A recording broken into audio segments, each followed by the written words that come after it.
शुभ सवेरा class 10th। Surdas का चौथा पद। हरि है राजनीति पढ़ी आए, समुझी बात कहत मधुकर के, समाचार सब पाए। एक अति चतुर हुते पहले ही, अब गुरु ग्रंथ पढ़ाए। बड़ी बुद्धि जानी जो उनकी, जोग संदेश पठाए। ऊधो भले लोग आगे के, परहित डोलत धाये। अब अपने मन फेर पाए हैं, चलत जुहुते चुराए। ते क्यों अनीति करें आपुन, जे और अनीति छुड़ाए।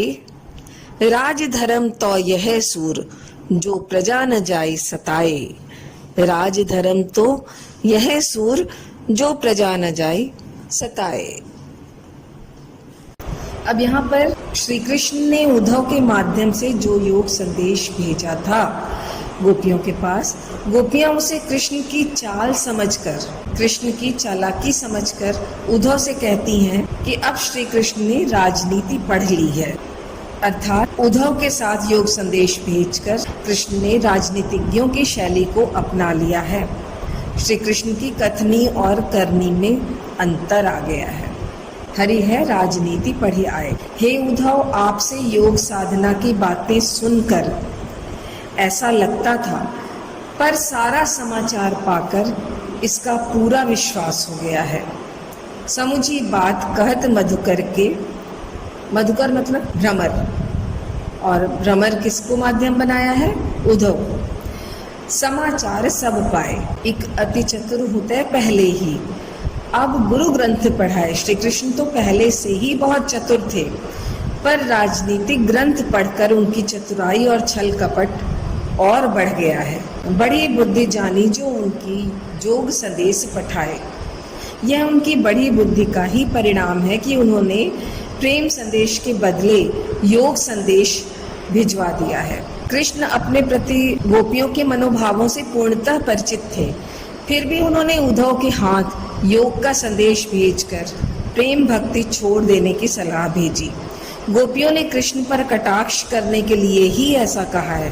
वास्तव में यहाँ बुद्धि बढ़ने से तात्पर्य बुद्धि कम होने से है। उद्धव भले लोग आगे के, परहित डोलत धाये। आगे के मतलब पहले के लोगों से तात्पर्य है।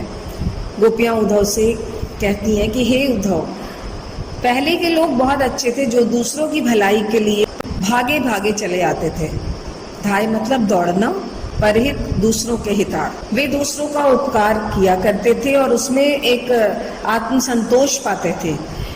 कृष्ण की इतनी बड़ी बातें जान जाने पर हम इतनी तो आशा करते ही हैं कि श्री कृष्ण ने चलते समय जो हमारा मन चुरा लिया था, अब उसे हम वापस पा लेंगे। अब अपने मन फेर पाए हैं, चलत जुहुते चुराए। ते क्यों अनीति करे आपुन, जे और अनीति छुड़ाए। वे कृष्ण जो दूसरों को अत्याचार करने से रोकते थे, का विरोध करते थे, और जो दूसरों का अत्याचार बंद करा देते थे, अब वे खुद ही अन्याय के पथ पर चल रहे हैं। कवि सूरदास के माध्यम से गोपियां कहती हैं कि राजधर्म तो यही कहता है कि किसी राजा को अपनी प्रजा को सताना नहीं चाहिए और उसकी भलाई का सदैव ध्यान रखना चाहिए। गोपियों के कथनानुसार सच्चा राजधर्म यही है, जिसमें राजा द्वारा प्रजा सताई न जाए, सुखी हो। लेकिन श्री कृष्ण ने उद्धव के हाथों जो निर्गुण ब्रह्म और योग साधना का संदेश भेजा है, उससे गोपियां और भी अधिक पीड़ित हो गई हैं। उनकी पीड़ा और अधिक बढ़ गई है। गोपियों को इस तरह दुखी करके कृष्ण ने कौन सा राजधर्म निभाया है या किस राजधर्म का पालन किया है? तो वास्तव में प्रेम के बदले प्रतिदान स्वरूप प्रेमपूर्ण व्यवहार करना ही नैतिकता है। परंतु श्री कृष्ण गोपियों को प्रेम के प्रतिदान स्वरूप योग का संदेश भिजवाकर उनको और अधिक कष्ट में डाल रहे हैं, अर्थात उनके साथ और अनीति का व्यवहार कर रहे हैं। इस पद की भाषा ब्रज है और छंद पद है। इसमें अनुप्रास अलंकार देखिए। हरि है बात कहत, समाचार सब, गुरु ग्रंथ पढ़ाए। बड़ी बुद्धि जानी में बड़ी बुद्धि ब की आवृत्ति है। जो प्रजा न जाहि सताए। वक्रोक्ति अलंकार देखिए। हरि है राजनीति पढ़ी आए, यहाँ पर व्यंग कर रही हैं, व्यंग वाण छोड़ते हुए उल्टी बात कह रही हैं।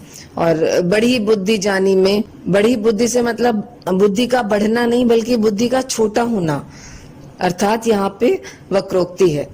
उधो भले लोग आगे के परहित डोलत धाये, यहाँ पर भी व्यंग है, वक्रोक्ति है, क्योंकि वो अपने पूर्वजों की अच्छी आदत का यहाँ पर जिक्र करते हुए उलाहना दे रही हैं कि पहले के लोग अच्छे थे जो कि दूसरों के हित के लिए दौड़े दौड़े आ जाते थे।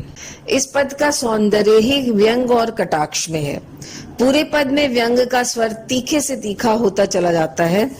कवि ने कृष्ण और उद्धव को व्यंग करने के लिए गोपियों के माध्यम से उनके अपने पुरखों की भलमनसाहत का भी प्रयोग किया है कि वो कितने नैतिक कर्तव्यों से बंधे होते थे, जबकि कृष्ण ने अनीति को माना है, अनीतिपूर्ण व्यवहार किया है। बच्चों, पूरा पद गेय है, शब्द शब्द संगीतमय है, अंत्यानुप्रास सहज स्वाभाविक रूप से प्रयुक्त हुआ है। योग की जगह जोग, संदेश की जगह संदेश, धर्म का धर्म जैसे प्रयोग भाषा को अत्यंत सुकोमल बना देते हैं। अब इसको आप बार बार पढ़ लीजिएगा क्योंकि भाषा ब्रज है। मैं बार बार आपसे कह रही हूँ, यही बात दोहरा रही हूँ कि भाषा ब्रज है, इसलिए आप जितनी बार पढ़ेंगे और लयात्मक वाचन करने में सफल होंगे, उतना ही आसानी से आपको इसका अर्थ स्पष्ट होता चला जाएगा।